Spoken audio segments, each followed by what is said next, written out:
Hello, thank you for joining me. My name is David Dormann. I'm an education specialist with the 1st United States Army Medical Recruiting Battalion out of Fort Meade, Maryland. If you're watching this webcast, it's probably because you were invited. You're a 4th-year student who's about to match, or you may have matched already. Today's the 26th of February when I'm recording this. So depending on when you get it, congratulations. I know it's an exciting time.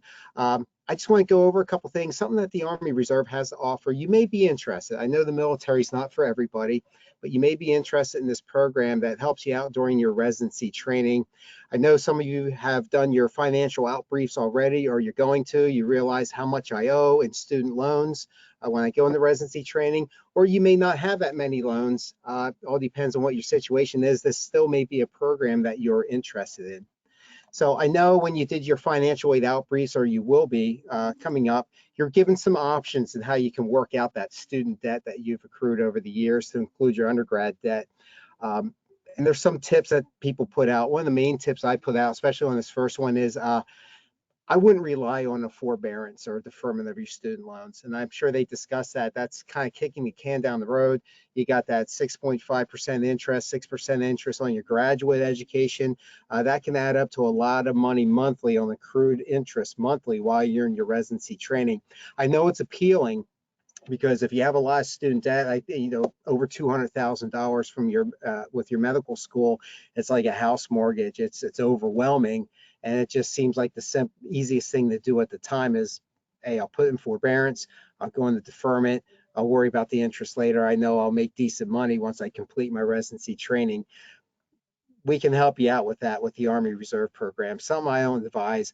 Another one is choose a new student loan repayment program. That you can go into, like refinancing your student loans, or even other than that is, I know there's some like the Repay program is a good example.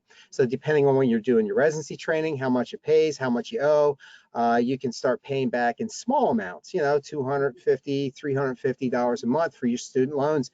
It's nice, it's manageable, you're doing something, you're still accruing interest. You're not really knocking away at that principal too much, but you're doing something, which is nice. It's good. Or you can consider number three here is refinancing your medical student loans. So you can go ahead and refinance all of your student loans to a lower interest rate, or you can extend it out over a longer period of time instead of like repaying in 10 years. I'm gonna do 15, 20, or 30 years. And then finally, one of my favorite tips is look into programs that help you pay back student loans or help you with forgiveness of your student loans. And one of the programs I want to talk to you about is with the Army Reserve Medical Department. So before I go into much detail about the Army Reserves, I want to kind of give you some background of why we're offering this kind of benefit out. So the Army Medical Department is one of the largest, most comprehensive healthcare systems in the world. We care for approximately 3.9 million beneficiaries. Those beneficiaries are our soldiers, they're their spouses, their children, and our retirees, and where a lot of our hospitals are, the surrounding community itself. We work with state-of-the-art equipment. We have advanced technologies, world-renowned research and development, Zika, HIV. We actually have working on a vaccine for breast cancer. Also with our humanitarian missions, a lot of that going on with our, Great Horn of Africa, Central America, South America, Eastern Europe. So we have a lot going on. We're one of the largest healthcare systems in the world. We have 8 major medical centers, 18 community hospitals, and 65 clinics throughout the world. What a lot of people don't know is we have this large healthcare system, but 80% of our physicians come from civilian medical schools. We don't make our own doctors. We recruit them in.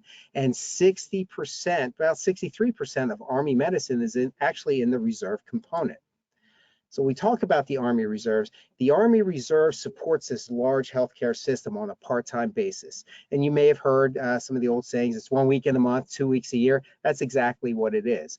So 63% of Army medicine's in the reserve component. So we have the Army Reserve Medical Command. This medical command supports all those hospitals and medical centers during their 2 weeks a year and their 1 weekend a month. That's where we're going in, we're doing our reserve obligations. There's another way you can serve in the Army Reserves, and that's with what we call deployment support commands. These deployment support commands, there's 2 of them. One's west of the Mississippi, one's east of the Mississippi. They support all of our deployed medical units and research facilities throughout the world. So if we have a hospital somewhere in Central America or somewhere over in the Great Horn of Africa, they support that as reservists. Again, 1 week in a month, 2 weeks a year. So there's certain physicians that we have a need for that come into the Army Reserve. So we offer a program to help them out, especially during residency training. So here's a list. Are you looking to match, or have you matched into one of these specialties? I'll give you a couple seconds to look at this. Just look it over. Are you looking to match, or have you matched in one of these residencies? If you have matched, or if you're looking to match, you could qualify for what we call the Army Reserve Medical Department Specialized Training Assistance Program. I love this program. So I've been working with physicians since 1994. This is very popular. A lot of people are happy when they participate with this. So how this program works is you join the Army Reserves, you become a commissioned officer, but you do nothing with us while you're in residency training. While you're in residency training with the Specialized Training Assistance Program, and we call it STRAP, S-T-R-A-P is the acronym, participating in the STRAP program, we will pay you a monthly stipend of $2,391 a month. That's in addition to your resident pay that you're earning at whatever hospital you're training at. $2,391 a month stipend. So ask yourself this one question: when in residency training, what would I do with an extra $2,300 a month? Directly deposit it into your bank account. You can use that money for whatever you want. You can use it for rent. You can use it for a car payment. Maybe you need a new car insurance. Start paying back some student loans. Maybe you got onto the repay program. Just your quality of life when you have time off, so you can go out and do something. You have some money that you can spend. Or if you have children, you can use it for childcare. Specialized Training Assistance Program, monthly stipend, $2,391 a month. That goes up for cost of living every July. So come July 2020, that amount's going to go up to maybe $2,450 as an example. So it keeps going up. Directly deposit it into your bank account. In addition to, let me go back, I'm sorry. So with the Specialized Training Assistance Program, we will not interfere with your residency training. There is no active duty obligation. You're not going to serve in the active duty Army after residency training. All we ask is that you serve as a physician in your specialty with the Army Reserves part-time, 1 week in a month, 2 weeks a year. That's the typical reserve obligation. So if you go down and we look at this, average resident salary averages around $55,000. It's more in some areas of the country, but the average is $55,000. That monthly stipend is over $28,000 a year that you would receive from the Army Reserves. You're looking at, during your PGY-1, earning over $84,000 a year, your first year in residency training. That's a big difference from $55,000 for residents that you earn. So it's a good program. Take some stressors off you. You can focus more on your residency training. In addition to the Specialized Training Assistance Program, we also have the Army Reserve Medicine Health Professions Loan Repayment Program. So while you're in residency training, we will help you start paying off up to $250,000 of your student loans. So say you're in like the repay program and you're just paying your $250, $300 a month. Again, that interest is accumulating. With this program here, at the end of your PGY-1 year, your first year of residency training, we will actually pay $40,000 against the principal of your student loans after the end of PGY-1. At the end of PGY-2, again, another $40,000 against the principal of your student loans. Once you complete PGY-3, another 40. So we'll keep doing $40,000 till, number one, your student loans are satisfied, or number two, you reach the cap of $250,000. That's our max cap that will go with it. Again, a great program, because every time $40,000 is taken off the interest of your student loans, or at the principal of your student loans, that's less interest that you would have to pay on it. The loans must be federally insured. And again, the Army Reserves will not interfere with your residency training. You can participate with this program to help paying back student loans. In addition, receive the monthly stipend of over $2,300 a month. What are some of the benefits for being in the Army Reserves? Number one, you got humanitarian mission opportunities, commissary and post-exchange privileges by buy things tax-free, food at cost. We have a retirement option. I know we're all young yet, but there is a retirement option that you can invest in that's matched by the government. It's called the Thrift Savings Plan. Also, for CMEs, once you're, practicing physician, you have your license, you got 10 CMEs or go get CMEs to maintain your licensure. Army Reserves will help you up to $2,500 a year to go to a convention and get those hours in. You have the prestige of being an Army officer and a physician. We have low-cost life insurance. Also low-cost health insurance if you're interested in participating with that while being in the Army Reserves.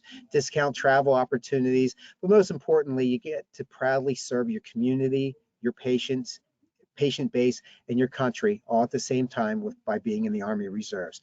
So what happens is you finish residency training, you go establish your practice wherever it is. You could be hospital employed, private practice, in a group. Once you establish your practice, we will find a medical Army Reserve unit within a 50-mile radius or a 90-minute commute from your home. If we can't find some, we have other options for you. I could let a recruiter explain some of that. That would be doing like 2 weeks at a regular Army hospital or medical center, or doing some working at a VA hospital for the Army Reserves on a part-time basis. In order to be eligible for this program, number one, you got to be matched in one of those specialties that we talked about, and so you got to show proof that you match one of those specialties. Number two, you got to be a U.S. citizen or a permanent resident. Maintain a full-time status during your residency training. You must qualify to be a commissioned officer in the Army Reserves. There's some stuff that, you got to pass a physical exam in order to get in. You got to have a clean background, and you got to pass a medical screening test that we have.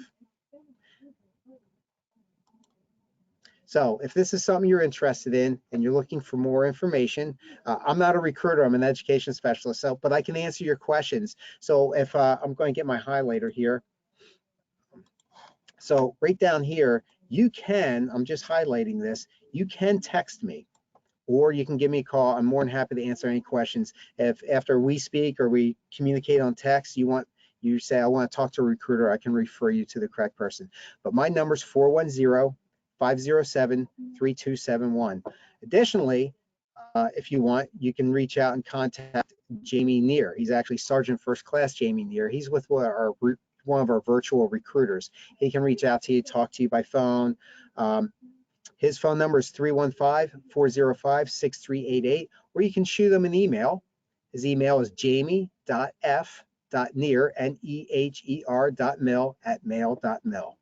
Well, I hope you found this information interesting. Hopefully we hear from some of you. Best wishes in your residency training and graduation from medical school. Congratulations. Take care.